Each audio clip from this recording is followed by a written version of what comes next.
Hello and welcome back to Football League World TV.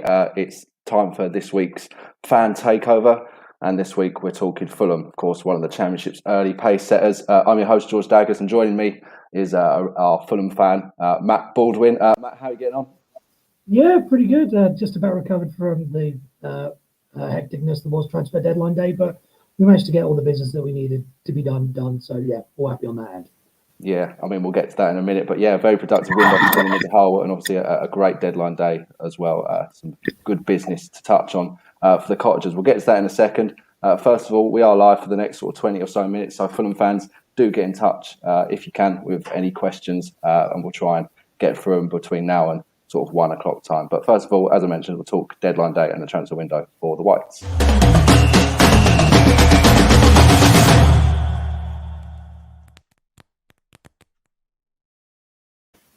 Now, deadline day obviously was yesterday, so we'll start with that. And towards the end of the window, Fulham perhaps caused a little bit of a surprise with two late arrivals, Nathaniel Chalobah and Domingos Quina.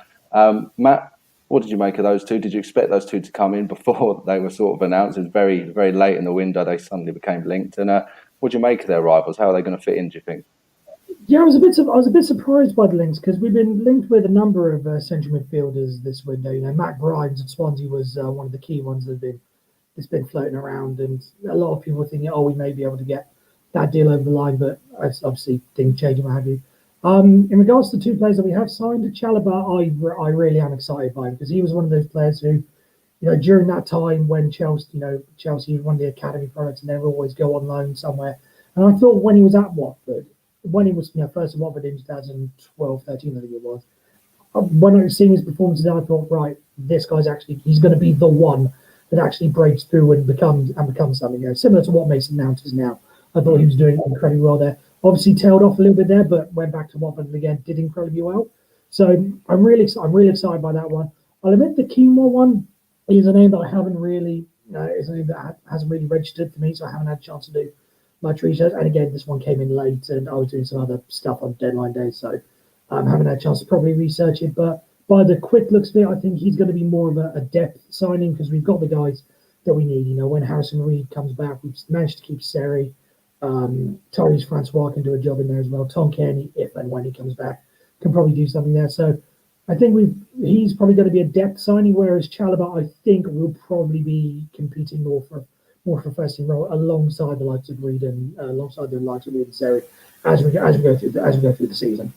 I mean, I personally think Chalobah could be a really excellent signing as well. I mean, perhaps caught us a little bit surprised with the fact that there was no real rumours that Fulham were interested towards the end of the window. But then obviously it broke on the final day. But a really quality addition to an already very strong team, particularly in that part of the side as well, which we'll get to later on in the show. One exit, of course, that was eventually confirmed that we perhaps did expect for the sort of weeks leading up to it was the exit of Andre Frank Zambo Anguissa. He's moved to Napoli. First of all, Matt, were you surprised by that one at all? Probably not, I would guess.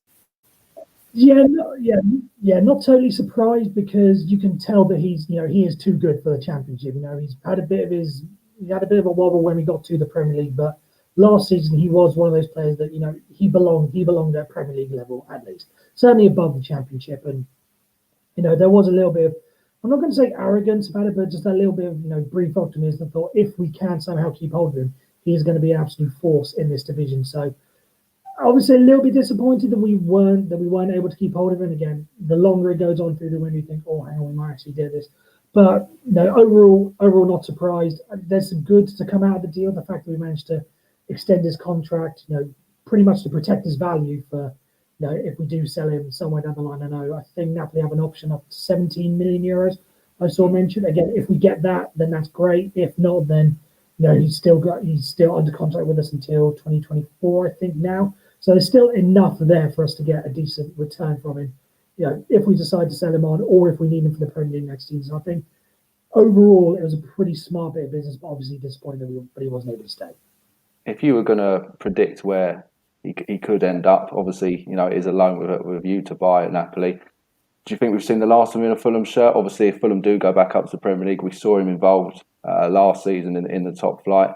If you had to, put your money where your mouth is now with Anguissa, where can you see him in the next few years? Has he sort of ended his time at Fulham now, realistically? Yeah, I think he probably has played his last game. As I said, he is too good for us, and I don't think he'd want to be involved in.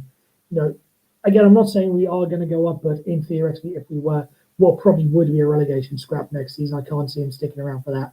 So, in one way or another, I do think he's going to. He has the talent for someone to play in a top 5 European league. He is that good a player.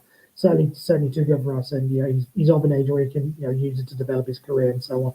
So even if it is a Napoli, I could see someone in the French league or maybe the Bundesliga or La Liga, because he had time with Villarreal 2 seasons ago. So I can certainly see that being an option for him, and he would totally deserve it, because he is he's a Rolls Royce of a player, I think, and one of the phrases people like to use these days. Yeah. Okay. Well, we'll see what happens there. Right. We'll move away from deadline day and we'll take a look at another sign that arrived earlier on in the summer window.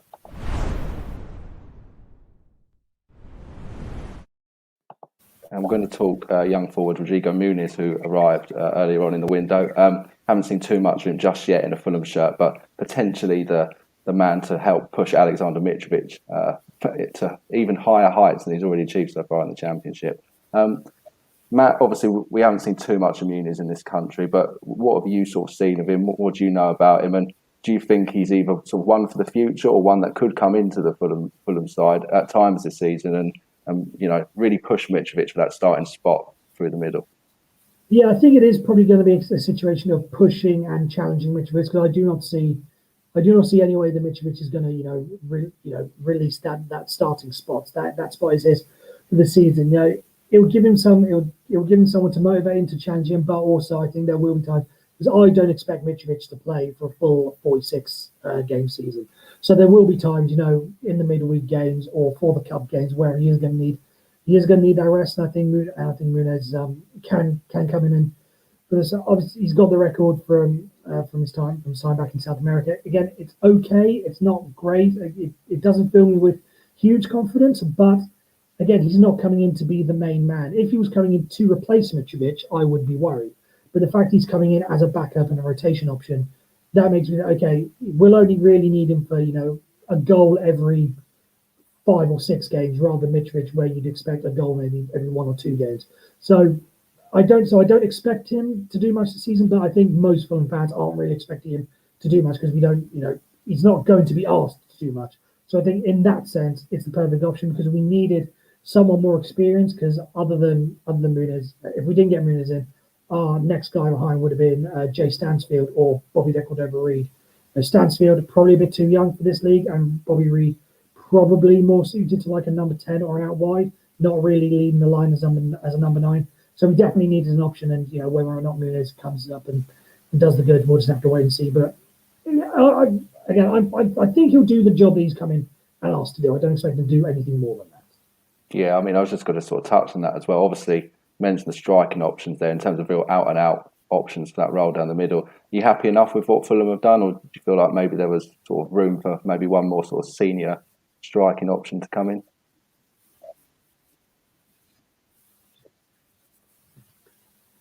I think we've got enough to deal with it, because we've got this isn't going to be a side that as we've shown in the first few weeks of the season. This isn't going to be a side that is remaining solely on their number 9 to get all the goals. If you go back to like Timu Puki at Norwich, for instance, where there was the main man getting 20 plus goals, and then the rest were chipping in with sort of 8, 5, 6, 7, 8. Now we're going to expect the likes of Harry Wilson, the likes of Cabano, Caballero, not Carvalho. They're all going to be chipping in. So we're not overly going to be reliant on Mitrovic. So if he is out for a game or 2, then yes, Muniz will fill in, but we'll also expect those maybe players I mentioned, they'll be able to chip in with goals as well. So the fact we're only going in with 3.5, Mitrovic, Stansfield, Muniz, and Reid, Bobby Reid, count it. Either way, the fact we're going in with 3.5 is probably going to be enough to get us through the year. Okay, brilliant. Right, let's move away then from transfer-related business. Let's just take a look at Fulham's start to the season as a whole now.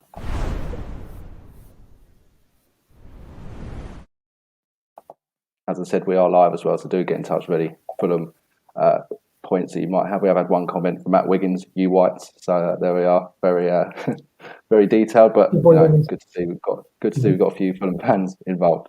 Anyway, yeah. So let's talk the season so far, Matt. Obviously, only a few games in, but it's been a really positive start to life back in the Championship for the Cottagers. Marco Silva, obviously, his first season in charge, first few games now in charge as well at Fulham. What have you made of him as a manager? Is he someone that is someone you feel like you can start getting behind? Has he begun to convince you that he's going to be the man to deliver a promotion this season?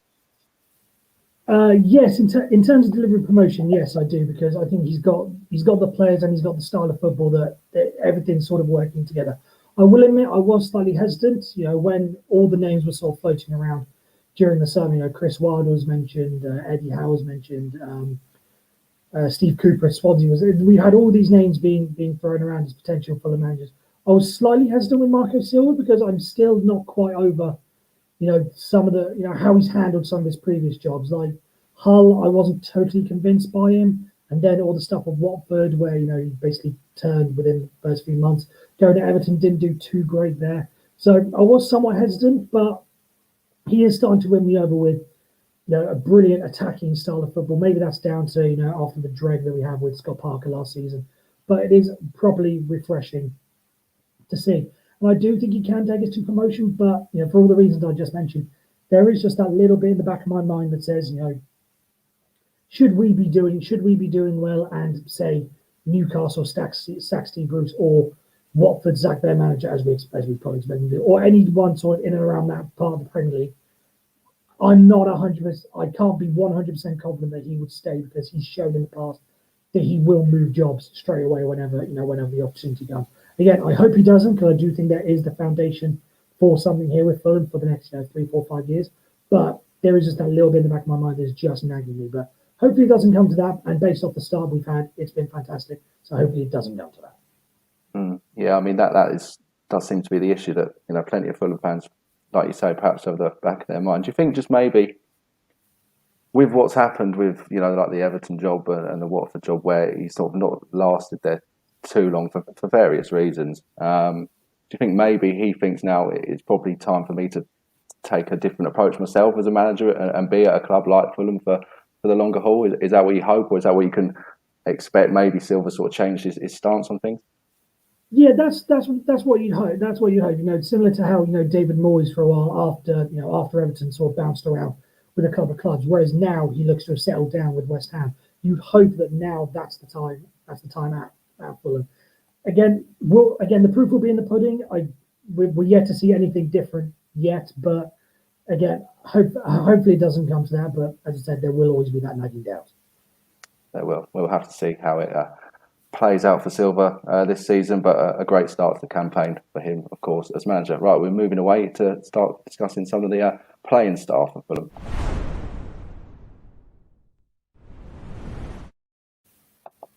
I've had a comment which has sort of come in rather timely from Matt House. Great show, first of all, thank you very much. How good do you think Fabio Carvalho can be? Well, conveniently, that's who we're going to talk about next on this Fulham Takeover show. Matt, we'll come straight to you, obviously. That's the reason you're here. How good do you think Fabio Carvalho can be? Obviously, a great start to this season, emerged towards the end of last year. Obviously, had some good performance in pre-season too, and he's very much taken that form into the Championship this year. Yeah, I think he is. I think he can be the real deal, as it were.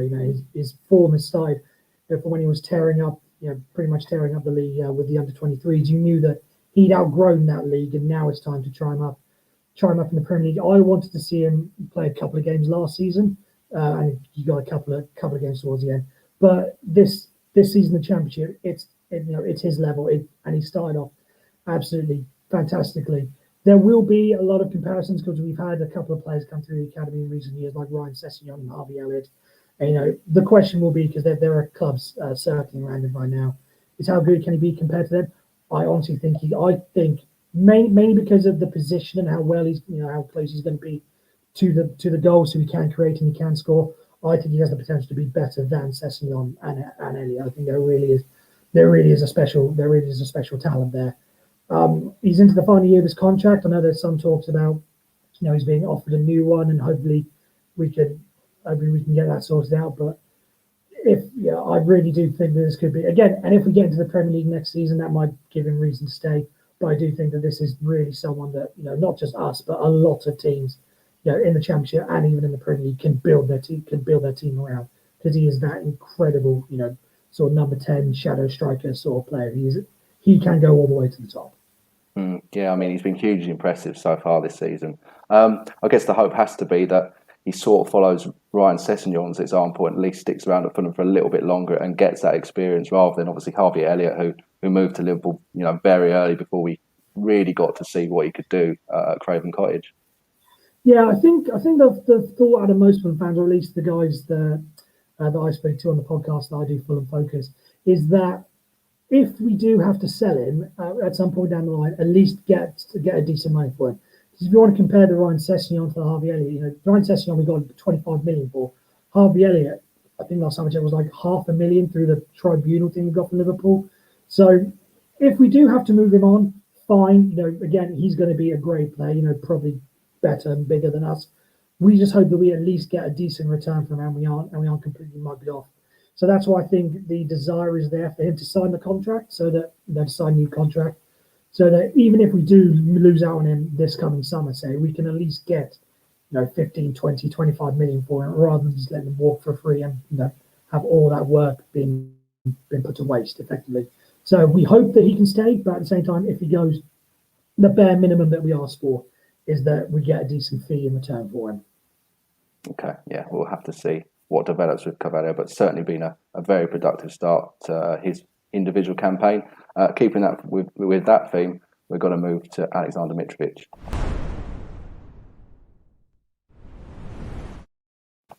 Now, obviously, a little bit of speculation over the Serbian over the summer. Was he going to leave? Was he going to stay? It seemed to be kind of dependent on whether Scott Parker was going to be staying or going as manager. Obviously, Parker's left. Mitrovic has stayed, put pen to paper on a new contract. He started in great form as well, perhaps expectedly in the Championship. Matt, what are you seeing from Mitrovic this year that we perhaps didn't last year? What's Silva managing to do that Parker didn't really seem to be able to? Play him in a system that suits him, because the style that Parker wanted to play last year was ultra defensive. The joke amongst all Fulham fans was, as soon as we go 1-0 up, right, bring a fifth defender on, because that's what Scott Parker did, and Alexander Mitrovic just didn't suit that style of play. Whereas now, as I said earlier, he's going to be the focal point for the team. So he's going to be the main source of goals, and he's got the players around him that help. We've got Anthony Robinson or Joe Bryan at left back who can put across him. Kenny Sete, when he comes back from injury, down the right, can put across him. Harry Wilson, he's Cabano, Carvalho. We've got the players around him that will feed him the ball, to actually get some production out of him. Whereas you didn't really get that for last season. Last season was more of a counter attack. That's why we had Lukman and even Caballero as a front two, and Mitrovic just wouldn't have worked in that system. If we would have played a system that was more suitable to him, I reckon we could have given staying in the league a bit of a better shot. But now that we're seeing, what can happen in the system, playing on the front foot, playing attacking, getting the ball into Mitrovic as early and often as possible, we see that he can wreak havoc on Championship defences, and that's what he did last time. 2 times he was with us in the Championship, and that's what he's doing now. So long may it continue. Yeah, I mean, he started in great form. As you say there, Matt, there's no reason why you can't really see him sort of challenging for the Golden Boot yet again in the Championship, and obviously spearheading a potential promotion or title win for Fulham this season. Okay, we'll move away from the attacking third, and we're going to talk Fulham midfielders next.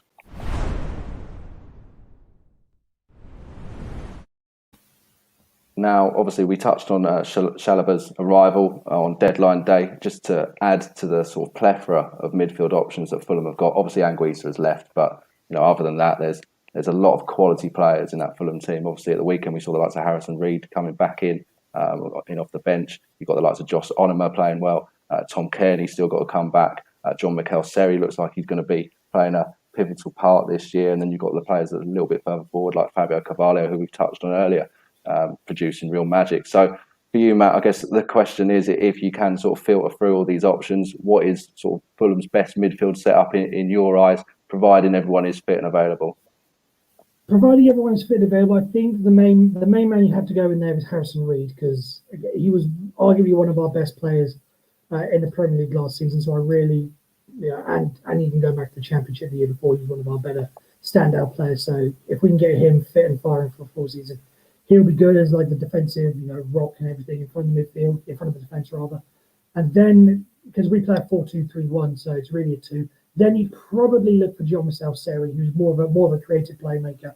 Move the ball up there, move the ball up the pitch, and start dictating play and putting the passes into the wingers, be it Cabano, Wilson, or Carvalho in the number 10 spot. So that combination of two. But honestly, I will say, look out for Tyrese Francois as well in midfield, because he's someone who can sort of do an all round game. It's probably a little bit too early for him to play throughout the season.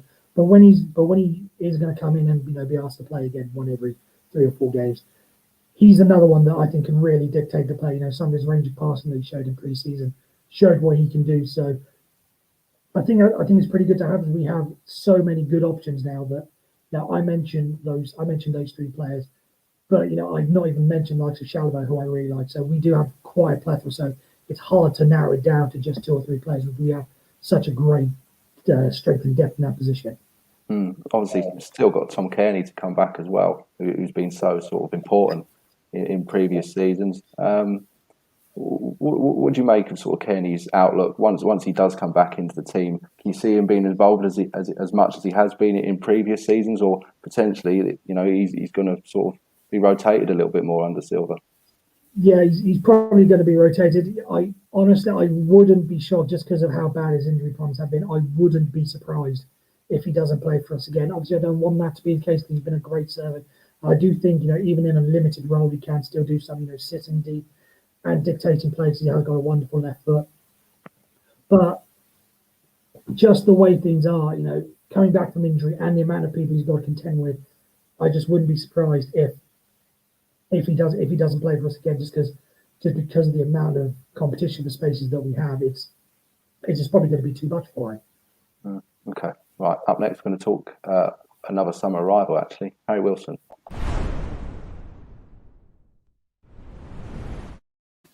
Now, Wilson has obviously arrived on a permanent deal from Liverpool, finally sealed a permanent exit from Anfield after several loan spells away from the club. Wound up at Fulham. Looks like he's settled in very nicely. Some good performances already. Obviously picked up a suspension earlier on this season, but came back in the game against Stoke at the weekend, got himself a goal and also won himself the Man of the Match award amongst the Fulham fans. Matt, what have you made of Wilson so far?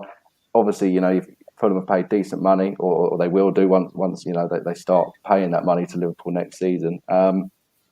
What have you made of his start so far? Is he beginning to show why Fulham have forked out such an amount? Yeah, I think he could honestly go down, not just for us, but amongst the entire division, could go down as one of the signings of the season. The money that we paid for him, I'm amazed there weren't a couple of Premier League sides that came after him, because you saw what he did last season, at Cardiff, working out with Kiefer Moore, and it's that same sort of partnership that can be, recreated with Mitrovic, with whipping the crosses in.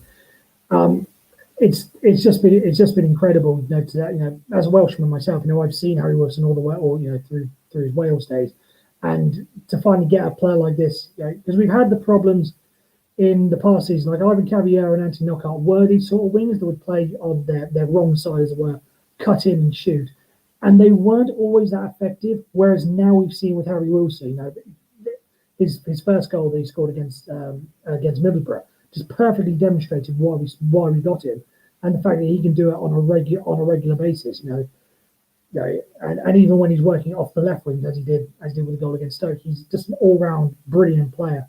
And again, for this level, I think he's probably going to be an early contender for Player of the Season, and probably with a decent shot of being in the team here if he carries on this form, and he will deserve it, because he does have that talent to really dictate and control and dominate Championship defences with that great left foot of his. From open play, and also we're yet to see it, but he will, I'm sure, from set pieces as well.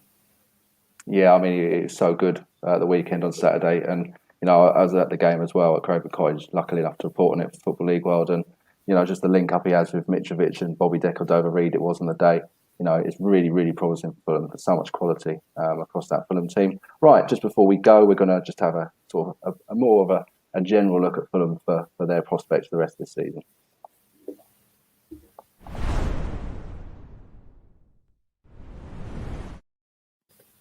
Now, obviously, Matt, we've talked at great length of Fulham's quality, their strengths, and how good they've been so far this year. But for you, as a Fulham fan, are there any particular weaknesses you're perhaps worried about going into the rest of the season? And who can you see sort of challenging the Cottagers up at the sharp end of the Championship table this year? In terms of weaknesses, I honestly think the only one that's really concerning me at the moment is right back. I don't want to come across as too arrogant, but after the start we made to the season, you can't really blame me. But across the whole squad, I look at Paulo Gazzaniga and Mario Grodek, I think it's arguably the best 1-2 goalkeeper punch in the Championship. The defenders we got with Tosin Adarabioyo, Tim Ream, Congolo, and Hector when they come back. Brian and Robinson left back. We talked about midfield going forward, the options that we have. The only one that really concerns me is the right back, because of the injury we just had with Kenny Tete. Obviously, we've got Dennis Adoy. Cyrus Christie is still on our books, but I'm not sure whether or not he's going to be playing this season. If he does, I think he's a decent Championship right back.